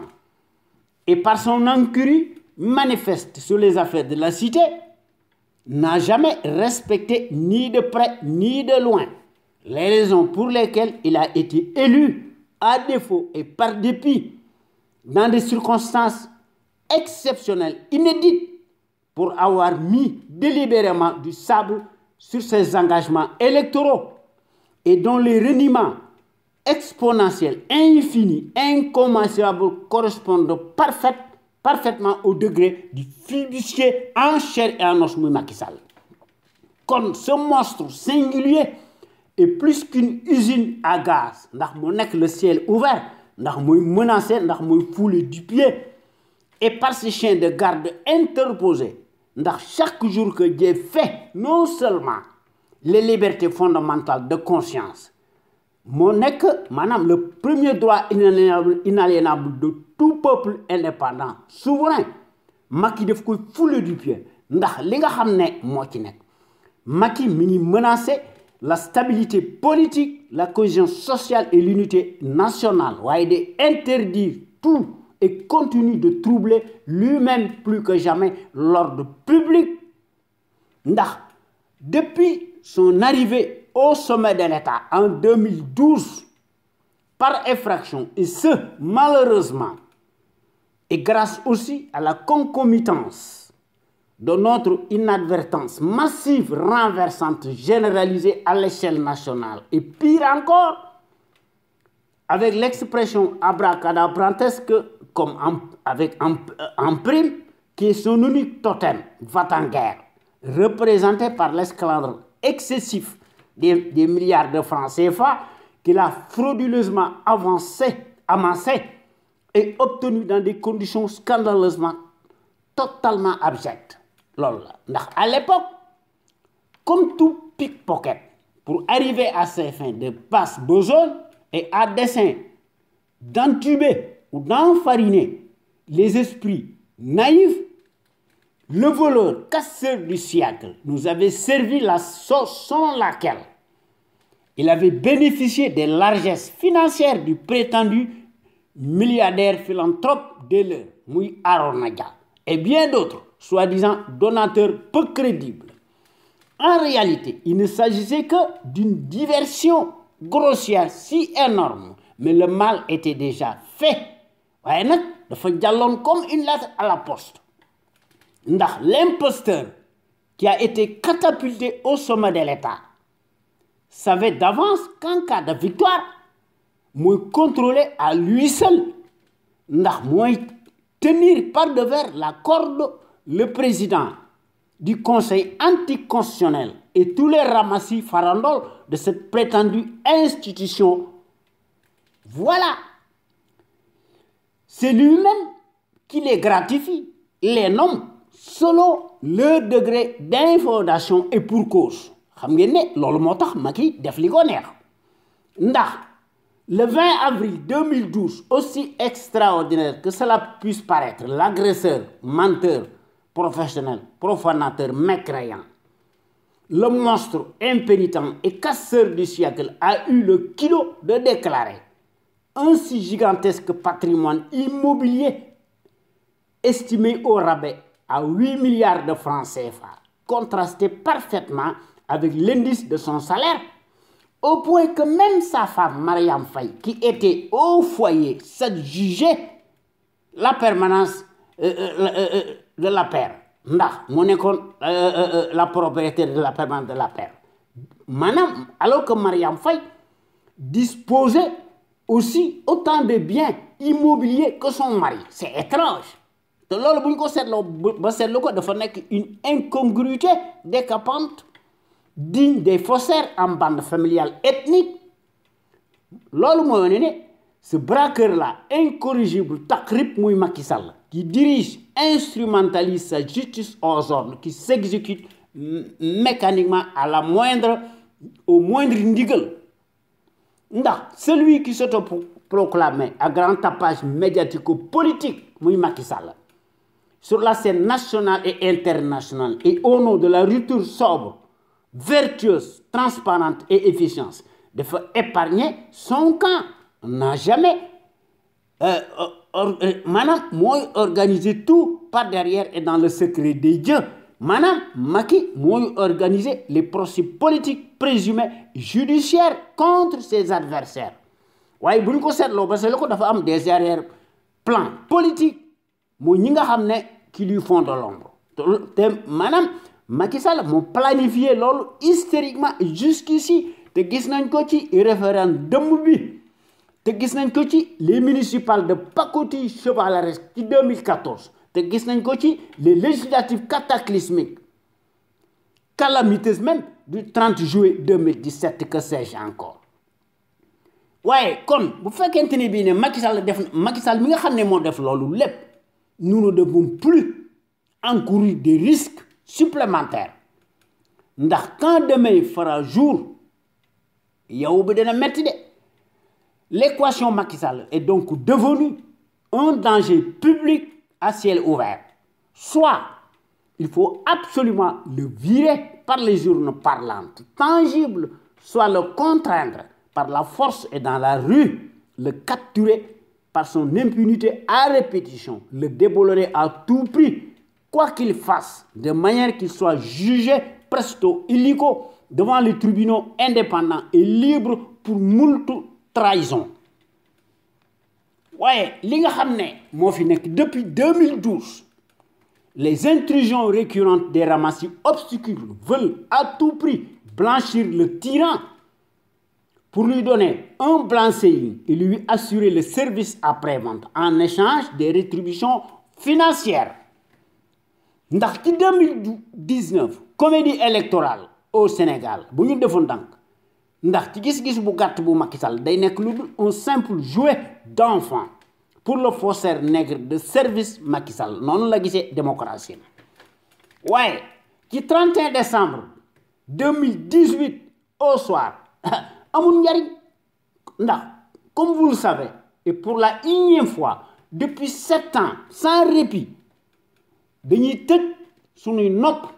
à longueur de journée à chaque fois mu def ay discours 31 décembre c'est le même refrain jubadi rafistolage Le même pantin négationniste s'est travesti lamentablement en fourroyeur indécorotable du népotisme né de ko Bandoum, n'a reproduit que son numéro usuel, n'a fait que du réchauffer, a tenté vaille que vaille à blanchir à grande eau ces échappées torrides devant les micros de la RTS. Macky Sall foofu lay waxee ay discours. Évidemment, moo leen di monopoliser pour sa propre gloire, mu koy def à sa propre guise. Nga xam ne RTS moo nekk son modèle, Morimon boo xam ne RTS moo nekk son jouet ak tous les autres médias privés ndax Macky fait du solo. Nga xam ne Macky actuellement nii dafa nekk ci tànki bongo 1 ak 2 de Ouattara et compagnie ñoom Idriss Déby ci tànk yooyu la nekk pour cause. Ndax pour lui la comédie électorale n'est qu'une simple lettre à la poste, voire même day nekk lu dul une simple formalité administrative comme ni ko dictateur di defee. Kon Macky Sall moo nekk le compositeur, le virtuose de classe exceptionnelle, c'est encore dégonflé à la place publique, s'auto-glorifie de son bilan calamité chaotique comme à l'accoutumée, s'arroge sans scrupule ni vertu le maître de l'imposture, monte les enchères, a encore eu du kilo pour une fois de plus, n'a pas dérogé à sa propre règle édictée comme on lui connaît habituellement. Ndax Macky mi ngi wax ci terre bi et ses réalisations coloniales maanaam ses trophées de guerre mu koy def pour le bonheur de ceux qui le parrainent toujours par derrière et dans le secret des dieux et pourvu que cela perdure à jamais. te loolu nekkut surprise ñun ñi nga xam ne ñoo nekk ci CPC ndax Macky réchauffé lay def loolu jaaxalunu moo tax dañuy tëj suñuy nopp. Le contraire d'ailleurs serait même étonnant de la part d'un nègre de service, c'est le propre et l'apanage des menteurs professionnels, profanateurs dignes d'eux, ne s'encombre outre mesure d'aucune parcelle de moralité, peu ou prou. Nous sommes plus que blindés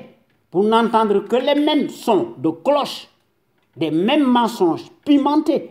cataclysmiques, apocalyptiques, le tout avec le vacarme hystérique sidérant du fameux plan Sénégal émergent, qui relève incontestablement d'un gros tissu technique. Nga xam ne Macky di wax des chiffres récurrents mu bidonné ko à l'appui maanaam saupoudrage du fameux taux de croissance qui passera désormais de 6 à 7,5%. Maanaam da koy def pour faire beau. Maanaam mbir mi chez Macky Sall plus muy def gros mieux c'est. Les mensonges grotesques se corsent dans un enfumage classique, se passent. Madame passe dans le substrat des érodés. Madame Macky de leen bëgg a croquer ndax day yaakaar ne mën na leen a aligner tel des moutonniers tondus ndax Macky Sall ci loolu la masa nekk. Évidemment loolu jaaxalul ndax depuis l'esclandre du mercenaire Macky Sall, le nègre de service larbin en place, il y a beaucoup plus de falsificateurs historiques que de diseurs de vérité et de communicateurs libres du Sénégal. Dans ces conditions regrettables, il n'est pas étonnant que le mal qui va en pis, ces mercenaires, nous sommes des distributeurs d'éloges loufoques, nous sommes à l'égard du clown, se renforcent davantage et dans un rythme effréné. Puisque ces mercenaires-là n'attendent que le retour de l'ascenseur comme facteur de régression à prospension. Nous leur donnons des villages, des liasses de billets de banque, Khalis Boubari. Ouais, nous avons sans Karim Wade, sans Abdoulaye Wade, Karim Wade ne serait rien. Mais, c'est valable aussi pour Macky Sall.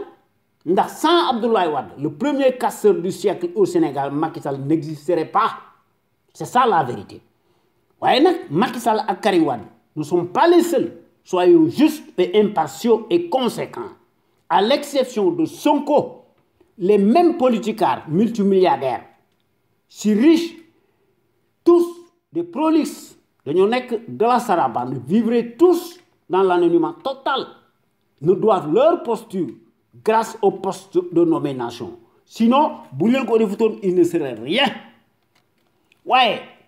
les mercenaires étrangers nga xam ne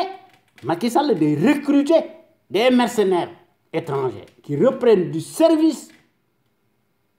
loolu ci la nekk ndax loolu lu tax ñu koy def dans l'entendement de ces mercenaires c'est toujours saison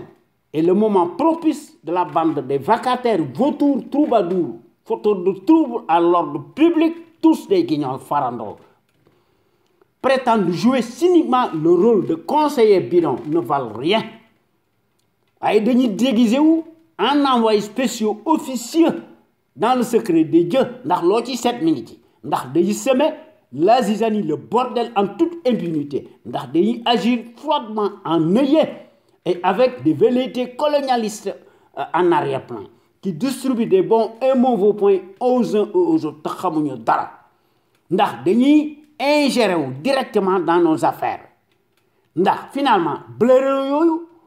ils ont l'outrecuidance maanaam di bëgg a enrichir wu ndax liñ jublu ndax ñu mën leen a ger ñu jox leen des liasses de billets de banque waaye nag sénégalais yi ñoo koy fay kon ñenn ñi nga xam ne ñoo nekk ci suñu dëkk bi di wax ne le troubadour marron est-il donc le meilleur de tous l'échiquier politique sénégalais moom la ñenn ñi wax ñenn ñi nee nañu le marron daal c'est le meilleur candidat la question est c'est étrange même c'est surréaliste même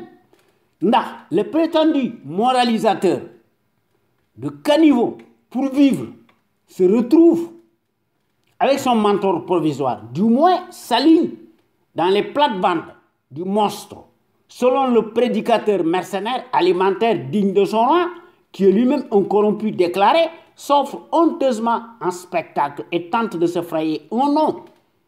maanaam une tribune de bas étage à la seule fin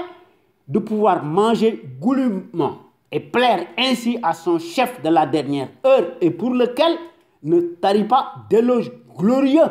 pour se faire distinguer pour des raisons purement financières. Soutient Mordicus par devers, le pire corrupteur et des retournelles et ses reniements éternels par saccade. dafa bëgg wax naa ne kon kooku cet élément décousu muy Macky Sall et le meilleur marqueur ne cherche nullement la vérité de sa propre cause waaye li nga xam ne moo ci gën a jéggi dayoo à 2 mois de la présidentielle au Sénégal le chef du misérabilisme suffocant qui apparaît en même temps et dans les faits et s'octroie librement la qualité d'un juge et parti sorti de terre on ne sait où et comment, tranche en lieu et place d'un magistrat, non encore désigné, avec en prime s'autodéclarant affreusement le porte-parole de laquais primitif unifié auprès du magistère. Madame Macky Sall, le plus lamentable par son népotisme prodigieux, Madame l'inimitable vendu sait d'avance n'encourir du encourir ba illa yomi di aucun risque minime soit-il et conscient qu'il est à l'abri de toute poursuite judiciaire. Loolu moo tax Madiambal Diagne di déraper vertement en menant indignement une vaste campagne de diabolisation gratuite nga xam ne daf koy def en flagrant ndax propagande la et ce par la mécanique ordurière lapidaire avec muy utiliser des chefs d'accusation tout azimut qui sont synonymes de légèreté vis-à-vis du juge Dème ak ci le juge Téliko ndax gis nañu ne le juge Dème dafa claquer la porte ndax bi mu gisul lu mu xam loolu def ndax dafa estimer que la justice a démissionné waaye nag le juge Téliko en a aussi pour son grade doit être traduit à la justice Madiambal Diagne loolu lay wax après quoi bi nga xamante ne bii ne Madiambal Diagne ci loolu la nekk moom it day attaquer Sonko un ancien inspecteur des impôts muy Sonko ndax luñ ko mën a waxal fi mu nekk jusqu'à preuve du contraire il était sorti major de sa promotion waaw parce que son seul tort est de faire tomber Macky Sall par les urnes parlantes waaye nag Madiambal Diagne comme dafa bëgg garantir sa survie menacée par la faim moo tax mu nekk ci Macky Sall parce que xam nañ leen di xaar ëllëg kon Madiambal Diagne moo nekk l'agitateur mercenaire attitré du palais. Pour cela, Madiambal Diagne doit utiliser un verbiage incertain qui ne tient que sur du fil. Ndax mu mën a disqualifier, charcuter sans y apporter la moindre preuve matérielle fournie, avérée contre Sonko, si ce n'est le conditionnel, avec des conjectures, des insinuations, des non-dits et des suppositions dont le but est d'influencer, d'orienter les juges corrompus qui sont au service du palais. Évidemment, le mercenaire adulé et attitré du palais n'a fait aucune révélation ni aucune investigation crédible professionnelle, ne cherche nullement la vérité des faits, mais tente de discréditer Sonko de sorte qu'il perde son aura auprès de l'opinion publique qui lui est presque acquise. C'est ce que l'on appelle une pitoyable désinformation par la manipulation qui frise la démence. Voyez, l'énergumène déclarait: le spécialiste des balourdistes n'a pas de foi, fait sa propre loi, patauge servilement dans l'arbitraire et verse drôlement dans un amalgame et des suspicions tendant à mettre Sonko dans le même panier que les autres. Nga xam ne di wane ne Sonko aussi dafa am maille avec la justice de manière que ñu mën a écorner l'image de Sonko qui est jusque-là dans une certaine mesure vierge ci la ñu ko sekoon. Voilà donc le sale boulot auquel se livre le professionnel en la matière. Nga xam ne qui est investi dans l'art du cynisme le plus repoussant, agit par la manigance absolue, se complaît dangereusement dans son rôle de bas étage. En tant qu'artiste farandole qu'on lui connaît, sème le doute et affirme sciemment de façon délibérée, alambiquée et décousue. Nga xam ne Madiambal Diagne dafa claironner sans embâche, tout en prenant la précaution d'employer le conditionnel et à la place publique qu'Ousmane Sonko pourrait être impliqué dans le scandale de 94 milliards de francs CFA. Ouais, vous le devinez, madame, loolu lañ defal Sonko te loolu wax dëgg yàlla doone kii man loolu ma wane ne le ridicule ne tue plus parce que tout est bon pour salir la dignité du challenger qui est jusque-là vierge nga xam ne de toute tâche. waaye li nga xam ne moo ci nekk ndax am na benn jàngkat mu tudd le Troyamo dafa mas di wax ne aucune rivière ne peut laver une tache de sang intellectuel. waaye nag Macky li mu xam moo tax mu yónni mercenaire am ndax Macky dafa xam benn biir celui qui contrôle la presse contrôle nécessairement tout le pays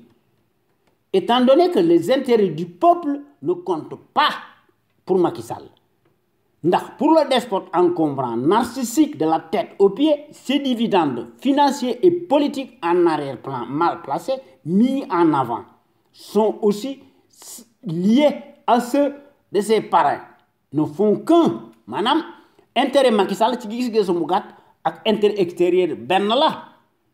Loolu tax Macky Sall di wax li muy def. Ndax Macky loolu la xam. Waaye nag la philosophie du Machiavel sénégalais, le tribaliste en chair et en os, consiste à prendre le contre-pied de son devancier. Madame ci Abdoulaye Wade, Madame comme tout traître de son rang, et afin de s'éterniser au pouvoir, et à l'instar de ses compères africains francophones serviles, à l'échelle continentale africaine, le référent de la France-Afrique, en l'occurrence Macky Sall, veut garantir son impunité abrasive mortifère qui lui colle à la peau. Autant donc qu'il faille acheter abondamment la presse matelassée, la plus dévouée, encartée, dévergondée, la plus ignoble par son amplitude la plus manifeste, et l'avoir dans sa besace, laquelle s'écarte volontairement des traitements objectifs des informations, plaide à sa propre cause. Voilà le problème. Maintenant, le caractère réel nihiliste, ethnocentrique, imbu de sa personne, dénature, compile et blanchit ces mensonges grossiers en vérité éternelle. Macky Sall loolu lay def te loolu dafa nekk une énormité sournoise surréaliste te kooku moo nekk la caractéristique satanique de tout ethniciste lâche, hypocrite, digne de son rang, réduit et ramène tout à lui. Voilà pourquoi il représente un danger public à ciel ouvert muy Macky Sall. Kon boo gaañi maa ngi leen di jox rendez-vous talaati bii di ñëw ci sunu waxtaan wi ñu tuddee xew-xew réew mi ñu leen koy defal à travers les ondes de notre radio Sunu Kër FM, la première radio panafricaine nekk ca Los Angeles muy sunu radio exceptionnelle bu mag bi de renommée internationale. Jërëjëf et merci.